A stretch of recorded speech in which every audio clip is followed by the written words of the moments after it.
ओम शांति, ओम शांति, ओम शांति। आज बाबा कहता है साक्षात्कार मूर्त हम कैसे बने।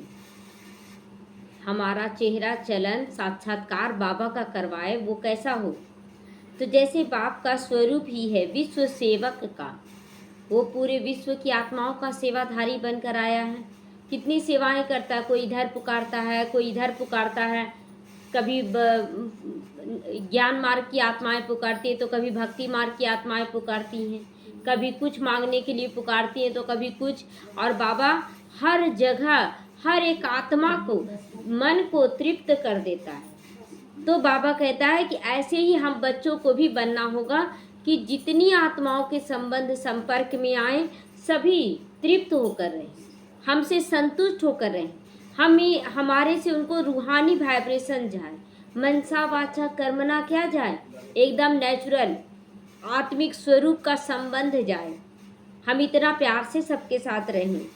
तो बाबा कहते हैं बाप समान विश्व सेवाधारी बनो, तब साक्षात्कार मूर्त बनोगे। कोई भी आत्मा आए, कोई भी आए, आपके पास आकर अपनेपन का अनुभव करे, परायापन नहीं। तो बाबा कहते हैं कि हमारे पास कोई भी आत्मा आए, बाबा के पास जाने के बाद परायापन लगता है। भगवान के आगे जाते हैं मांगने के लिए तो ऐसा महसूस होता है कि हम पराये से किसी पराये से मांगने जा रहे हैं। हर एक को फील होता है कि वो मेरा बाबा है, वो मेरा बाबा है, ऐसा फील होता है। कहीं भी देवी देवताओं के मंदिर में भी जाएंगे तो कोई रोक देगा कि आप मत जाओ, तो आपको लगेगा कि हम नहीं जाएं, नहीं मेरे लिए, तो अपनापन लगता है। उसी तरह बाबा कहता है कि हम बच्चों के पास भी है, कोई भी आए हमारे से उसे अपनेपन का फीलिंग जाए, अनुभव हो कि हम उसके पराये नहीं हैं, हम अपने हैं। हर एक, चाहे वो लौकिक परिवार हो या नहीं हो, लेकिन है तो परमात्मा की संतान, सब उनकी संतान है। तो फिर ये परायापन क्यों, सभी मेरे अपने हैं। तो हमें ये फीलिंग सबको देना होगा। सबके साथ हमारे बातों में ऐसा फील ना हो कि हम पराये से बात कर रहे हैं, अपने से बात कर रहे हैं। तो ऐसा सेवाधारी बने हो तब कहेंगे साक्षात्कार मूर्त बन गए हो। साक्षात्कार मूर्त केवल कुछ ही लोगों के लिए है क्या, कि विश्व की सभी लोगों के लिए? तो बाबा कहता है ऐसा बनो, शरीर द्वारा स्थूल सेवा करते हुए भी मन से सोचो सभी भगवान के बच्चे, सभी भगवान के बच्चे हैं। मुझे निमित्त बनाया गया है सबकी सेवा करने के लिए, और दिल से सेवा करने के लिए, दिमाग से नहीं। दिल से होता है कि कोई चाहना नहीं, और दिमाग में कुछ ना कुछ चाहना होता। तो ये अपने अंदर चेक करें। जो मनसा और कर्मना दोनों को एकदम निस्वार्थ भावना से सेवा करते, मनसा में भी सबका कल्याण हो, 24 घंटे यही ध्यान रहे कि बाबा सबका दुख बीमारी सब कुछ दूर हो जाए, 24 घंटे यही चलता रहे। ये नहीं कि हमको ये मिल जाए, हमको ये हो जाए, अरे क्या करेंगे ले लेकर। अच्छा, अभी जो बचपन से ज़िंदगी जिए और अभी तक कितना कपड़ा पहने होंगे, कितना जेवर पहने होंगे, या कितना खाना पीना खाए होंगे, क्या क्या है, क्या क्या हुआ उससे, कुछ तो हुआ नहीं। अब हम दूसरों के लिए जीना शुरू कर दें, अपने लिए भगवान को सौंप दें, अपने आप को भगवान को सौंप दें, और उसके बाद सब के लिए जीना शुरू करें। सब मेरे अपने हैं, सब मेरे अपने। देखिए कितना बड़ा परिवार बनकर तैयार हो जाता है कि सब आप पर सब कुछ न्यौछावर करने के लिए तैयार हो जाएंगे। लौकिक परिवार में वो हक अधिकार समझते हैं कि हमको तो लेना है, केवल हमको तो लेना है। लेकिन जो अलौकिक परिवार तैयार होगा वो एक बार आप देंगे, 1000 बार वो सोचेगा कि कितना हमको किया है, कितना हमको दिया है। तो हमें अलौकिक परिवार अब तैयार करना है। लौकिक परिवार को निभाएं लेकिन अलौकिक परिवार बनाएं। तो उन्हें बाबा कहता है ऐसे बच्चों को देखने वाले भी अनुभव करेंगे कि ये कोई साधारण आत्मा नहीं है, ये कोई विशेष आत्मा है जो सबको लेके कैसे चल रही है। ये फीलिंग आएगा सबको कि आखिर कैसे सबको मेंटेन करती है, कैसे सबको लेकर चलती है। हर एक आत्मा, देखिए ब्रह्मा बाबा के पास जितने भी लोग गए सभी बोलते हैं ना बहुत अच्छा, बहुत अच्छा है, बाबा तो हमको बहुत प्यार करता था, बाबा तो हमें हमेशा ऐसा वरदान देता था। तो वो ऐसा रोल अपनाया ना। आज भी बाबा सुबह मुरली में बोला ना कि लव एंड लॉ का बैलेंस होना चाहिए। आखिर श्रीमत पे भी चलाया बाबा, कोई श्रीमत में कमी तो नहीं करवाया किसी को, लेकिन प्यार भी उतना दिया कि लोग उनसे सोचें कि नहीं, सब कुछ बाबा से ही प्राप्त हो सकता है। तो यह कोई अलौकिक शक्ति है जो इससे करवा रही है। उसको महसूस हो कि ये नहीं कर रहा है, कोई अलौकिक शक्ति लगता है इसको मिला। पहले तो नहीं करते थे ऐसा, अब कैसे करने लगे ये? सबको लेके चलने का क्वालिटी, घर में 2-4 लोगों को चलने का क्वालिटी नहीं था, और आज इतने बेहद का परिवार को लेके कौन चला रहा है? तो चलाने वाला बाबा याद आ जाएगा। किसी हम लोग अगर वैसा बन गए तो हमारे रूप से बाबा का साक्षात्कार होगा। तो क्या हम तैयार हैं बाबा को दिखाने के लिए सबको? बाबा हमारे रूप से प्रत्यक्ष होगा। तो इसीलिए इस अभ्यास को अब निरंतर और नेचुरल बनाओ। क्या कि विश्व हमारा परिवार है, हमें सबके साथ बहुत अच्छे से रहना है। तो इस अभ्यास को एकाग्रता के साथ बढ़ाओ। सत्यता की शक्ति की निशानी वो सदा निर्भय होगा। अगर हम सत्य स्वरूप में स्थित हो जाए कि मैं आत्मा हूँ, इतना सा भी झूठ नहीं बोलना है, नहीं करना है, फिर डर किस बात का रहेगा? सदा सच पे चलेंगे तो डर किसी बात का है ही नहीं। हम सत्य पे चल रहे हैं, बस अच्छे से अच्छा। आप देखिए, झूठ कब आता है? जब अपने लिए स्वार्थ हो, जब अपने लिए कुछ स्वार्थ होता है ना, तब वो झूठ लगता है। तो बाबा कहता है कि बच्चे पहले सत्यता की शक्ति को धारण करो। अगर कल्याण करना है तो सत्यता की शक्ति से। आज देखिए, शुरुआत में जितने भी साधु महात्मा आते हैं बहुत अच्छे से आते हैं, लेकिन झूठ का संस्कार जब उनके अंदर पड़ने लगता तब ना पूरा हो जाता उनके साथ। तो उसी तरह बाबा कहता ना कि बच्चे तुम सदा सत्य स्वरूप में अब आ जाओ, सदा निरंतर सत्य स्वरूप में आत्मा हूँ, तो वह सदा निर्भय होगा। जैसे मुरली में सुना, सच तो बिठो नच, तो सच पर चलने वाला क्या होगा? सदा नाचता रहेगा। झूठ में हमेशा अंदर लगेगा, मनन चिंतन चलेगा कि हम तो झूठ बोल दिए, हम ये झूठ बोले हैं, मन में चलता रहेगा। अगर किसी बहुत ज़रूरी कारण से भी हल्का सा झूठ भी बोलना पड़ रहा है, क्योंकि संस्कार तो पड़ा हुआ है, तो तुरंत बाबा को बताएं, बाबा इस कारण से बोलना पड़ा, लेकिन हम आपसे माफ़ी मांगते हैं, अब दोबारा नहीं करेंगे, दोबारा ना करने का संकल्प ले ले। तो बाबा कहता है सच बोलने वाला सदा बेफिक्र और निश्चिंत रहेगा, कोई चिंता फिक्र नहीं रहेगा उसको, हमेशा निश्चिंत रहेगा, खुशी के गीत गाता रहेगा। जहाँ भय है वहाँ चिंता है, और जहाँ चिंता है वहाँ खुशी में नाचना तो हो ही नहीं सकता है। होगा, अंदर ही अंदर खाता रहेगा, हम क्या गलत कर दिए, हम क्या गलत कर दिए। तो अपने संस्कारों को पहले सुधारो, और अपनी कमी कमजोरियों की भी चिंता मत करो। संकल्प कमजोर होते हैं, सत्य मार्ग होने के कारण अपनी कमजोरी का चिंतन चलता रहता है। जब सत्य मार्ग में हम चलना शुरू करते हैं तो अपनी ही कमजोरी हमें डराती है कि देखो तुम ऐसे नहीं करोगे ना तो ऐसा हो जाएगा। हम डरे हुए हैं, तो हमें कोई भी डरा सकता है। तो हमारे मन के संकल्प भी क्या करते हैं, हमें डराने लगते हैं कि अगर तुम सच बोल दोगे तो यहाँ तुम्हारा ऐसा हो जाएगा, लोग तुमसे नफरत करेंगे। सच नहीं बोलना अंदर में आता है, क्योंकि झूठ बोलने का संस्कार है। फिर भी कौन है हमारा साथी? भगवान है। तो हमें सच बोलने का हिम्मत रखना है कहीं भी। तो सच तो बिठो नच, क्या भगवान उसका साथी नहीं बनेगा? तो ये कमजोरियां तुम्हें चिंता का कारण बनाएंगी, लेकिन तुम्हें सत्य मार्ग पर ही चलना है, झूठ का अंश मात्र भी नहीं लाना है। चिंतन जरूर चलेगा, लेकिन उसे खत्म कर दो बाबा को याद करके। चाहे अपने को कितना भी छुपावे, आर्टिफिशियल अल्पकाल समय प्रमाण, परिस्थिति प्रमाण, बाहर से मुस्कुराहट भी दिखा देवे, लेकिन अंदर में खलता रहेगा। अगर झूठ होगा तो बाहर से चेहरा मुस्कुरा रहे, एकदम निश्चिंत दिखा रहे कि नहीं हम तो सच ही बोल रहे हैं, लेकिन अगर सच नहीं है, अंदर ही अंदर अचानक आप देखिएगा ना तो चेहरा उदास हो जाता है। वैसा आप एकदम दृढ़ता से बोल रहे झूठ भी कि हम सच बोल रहे हैं, लेकिन अंदर में जो फीलिंग है ना वो आपके चेहरे पे नजर आ जाएगा कि आप झूठ बोल रहे हैं। सत्य हमेशा सत्य होता है, झूठ कभी ना कभी सत्य में जरूर बदलता है, तो वो दिख जाता है। इसीलिए बच्चे सदा सत्यता को अपना श्रृंगार बनाओ, सत्यता को ही श्रृंगार बनाना है। एक बार लोग अगर विश्वास कर लेते नहीं ये सच ही बोलता है, तो फिर कभी आप झूठ भी बोलते हैं तो लोग इस पर विश्वास करेंगे आपके पहले वाले कर्मों के अनुसार कि नहीं ये हमेशा सच बोलता है। तो पहला वाला श्रृंगार चढ़ा हुआ, लेकिन अगर पकड़ा गया झूठ तो सदा के लिए आपका कलंक लग जाएगा। इसीलिए बाबा कहता है कि हमेशा सच बोलो, सच बोलो। तो इसीलिए बाबा कहता है कि बच्चे कम बोलो, मीठा बोलो, धीरे बोलो, कम बोलो, लेकिन सत्य बोलो। और सत्य भी सभ्यता से बोलो। ऐसा नहीं है कि सत्य जैसे तैसे बोल दिए, किसी को खराब लग जाए, नहीं। तो सागर के बीच सांप के ऊपर नाच रहे हो ऐसा महसूस होगा।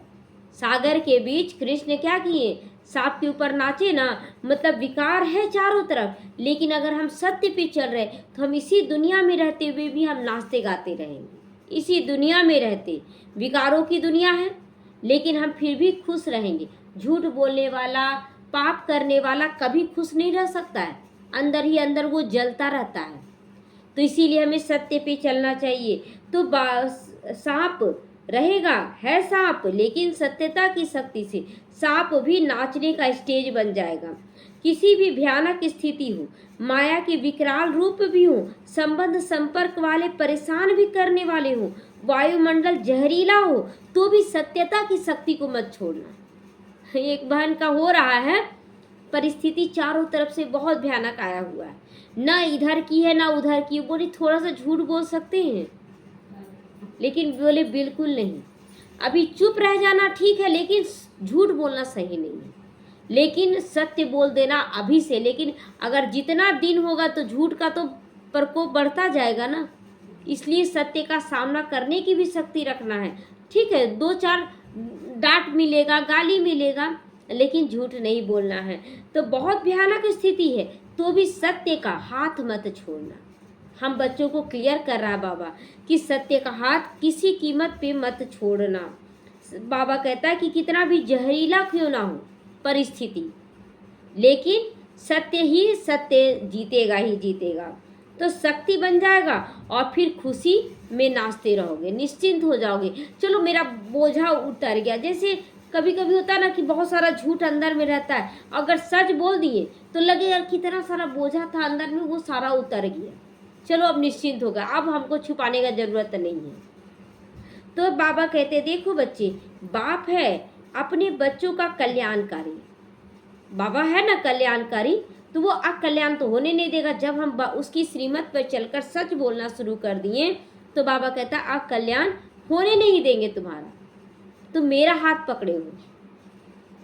तो हर बात में फिर बच्चों का कल्याण समाया हुआ। इसीलिए बाबा चाहता है कि हर बच्चा अपने स्वयं के पुरुषार्थ में विजयी बने। यही तो पुरुषार्थ है ना, विकारों से निकलने का पुरुषार्थ।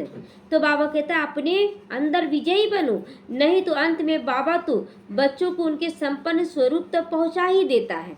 परंतु जो बच्चे स्वयं के पुरुषार्थ से प्रारब्ध पाते हैं वो ऊंचा स्थान प्राप्त करते हैं, और जिसको बाबा पहुंचाएगा संपूर्णता में तो उसका पद नहीं मिलेगा, पद नहीं मिलेगा।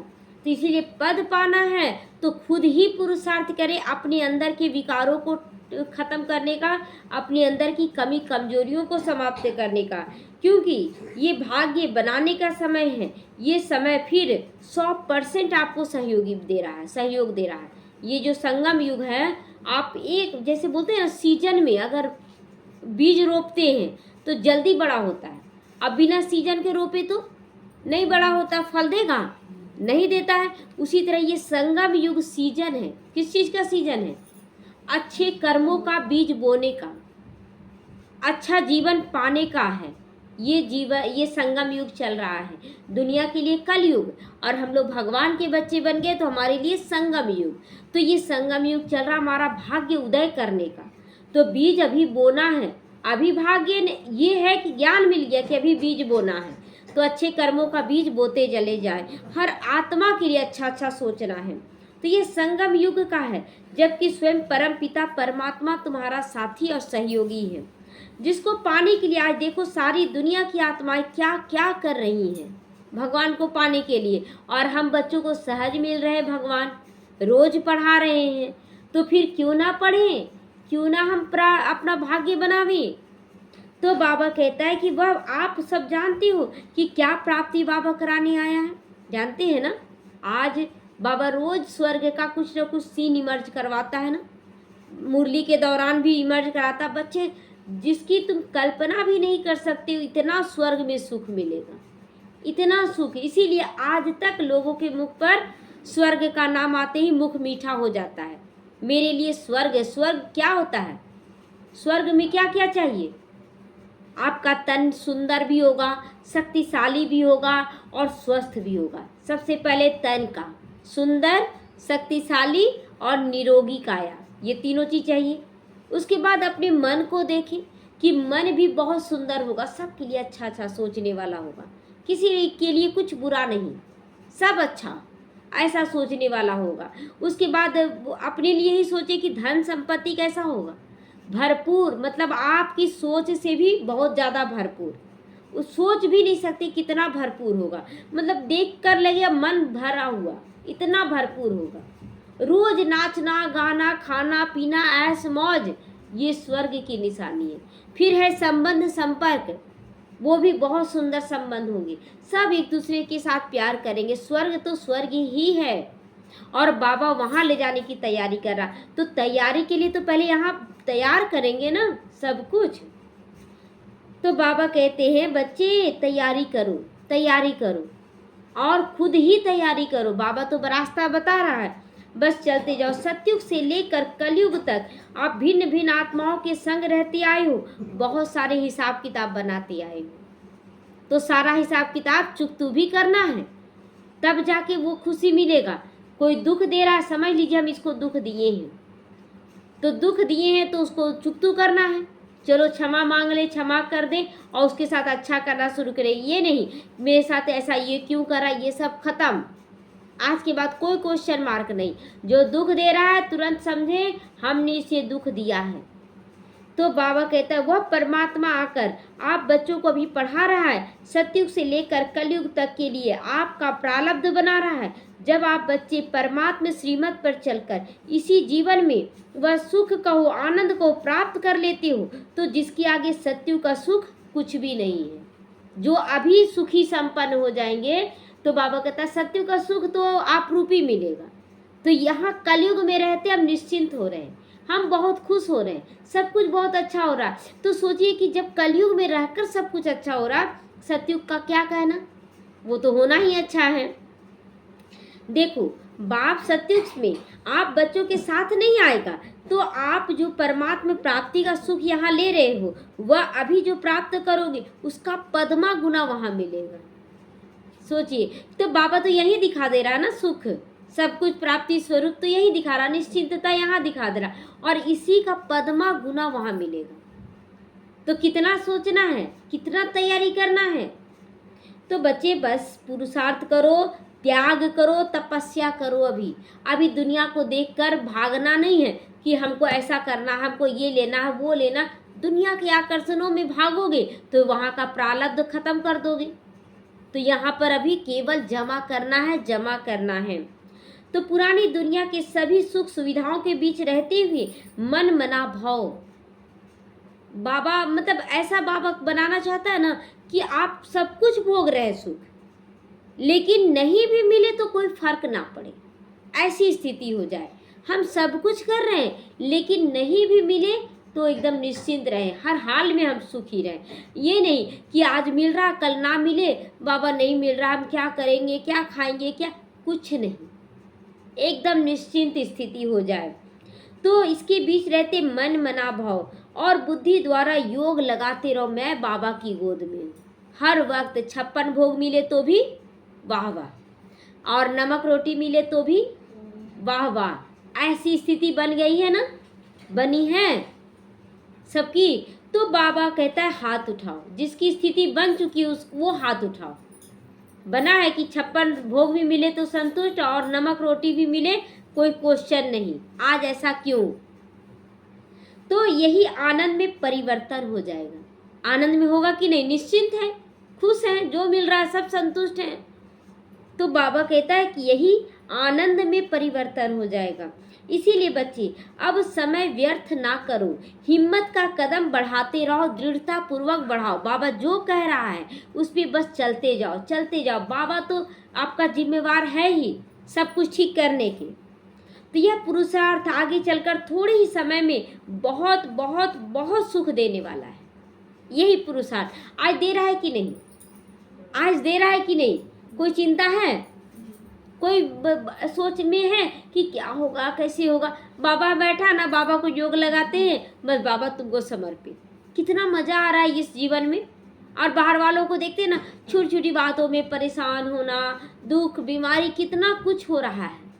और हम बच्चे एकदम निश्चित किसकी गोद में बैठे हैं? बाबा की गोद में बैठे हैं। तो निश्चित हम ना रहेंगे तो कौन रहेगा? नशा है हमारे जैसा तो सौभाग्यवान कोई भी नहीं। नशा है, कितना नशा है। तो वो नशा हमारे चेहरे में, हमारे चलन में दिखना चाहिए। हमें कुछ नहीं चाहिए और सब कुछ मिल रहा है। यही नशा है ना, कि कुछ नहीं चाहिए और सब कुछ मिल रहा है। तो बाबा कहता समय में बहुत बहुत सुख देने वाला है, जिस सुख के बारे में आप सोच भी नहीं सकते, इतना सुख देगा। मतलब देखिए, जब आप सब कुछ छोड़ दीजिए कि हमको कुछ नहीं चाहिए, और आप पहले एक जग के लिए, एक छोटा सा जग के लिए लड़ाई झगड़ा करते थे, और आज आप बोल दिए कि हमको कुछ नहीं चाहिए, और घर आप कल होके आपके घर में सारा सामान एक ही साथ आने लगे, तब आप देखकर तो हैरत रह जाएंगे कि कल एक जग के लिए लड़ाई करते थे और आज तो लग रहा है सब कुछ अपने आप आते जा रहा है। तो बाबा कहता है अन्यथा बच्चे बहुत बहुत पछताना भी पड़ेगा। सावधानी भी दे रहा है, अगर तुम श्रीमत पर नहीं चलते हो, अगर तुम बाबा के अनुसार नहीं चलते हो, तो तुम्हें बहुत पछताना भी पड़ेगा। अगर श्रीमत पे चलते हो तो बहुत सुख मिलेगा, लेकिन अगर नहीं चलते हो तो पछताना पड़ेगा। बाबा को भी अच्छा नहीं लगेगा, बच्चे रोएं तो अच्छा लगेगा। अभी देखिए, बच्चे जो पढ़ते हैं, साल भर तक उसको बोला जा रहा है बच्चे अच्छे से पढ़ो, अच्छे से पढ़ो, और नहीं पढ़ा और लास्ट में फेल हो गया, तो माँ बाप को भी अच्छा लगेगा? वो तो साल भर बोल रहा है पढ़ो पढ़ो, लेकिन फिर क्या कर सकता है माँ बाप फेल हो जाने के बाद? कुछ नहीं। तो वही इस पढ़ाई में भी है कि साल बाबा पूरे समय पढ़ा रहा है, अगर हम पढ़ाई के अनुसार नहीं चले, लास्ट में अगर पछतावे के आंसू रोएंगे तो बाप पे भी कुछ भी नहीं कर पाएगा। आप रोते चिल्लाते रह जाओ, फिर कुछ नहीं। और उस परीक्षा में जो अभी लोग बच्चे पढ़ते हैं, तो उसमें तो मौका, चलो इस साल नहीं पास हुआ, अगला साल फिर मेहनत करो, इसमें कोई मौका नहीं है। एक बार खत्म हो गया, बस आपका वही भाग्य बन गया। तो जिन्हें विशेष पालना दी है वो भी नहीं कर पाए। आप समझदार हो, आप करते चले जाओ। विशेष पालना दिया था ना बाबा, भाग गए थे बच्चे, हम लोग बाबा कह रहा अगर अभी हो रहा है अभी करते चले जाओ। इसीलिए सोच सोच कर समय और संकल्प सफल करो, सोच समझ कर समय को सफल करो, संकल्पों को सफल करो, और क्या बन जाना है? समर्थ स्वरूप बन जाओ। समर्थ स्वरूप बाबा कहता, सब समर्थ किसको कहता? जो सारे कार्य करने में समर्थ हो, हर परिस्थिति में पार करने में समर्थ हो, ऐसा हमें बन जाना है। तो क्या बनने के लिए हम तैयार हैं? बाबा के अनुसार करने के लिए तैयार हैं? जो कर लिए उनकी स्थिति पावरफुल है, जो नहीं कर किए हैं वो अब कर ले, तो अभी भी कोई कुछ बिगड़ा नहीं है।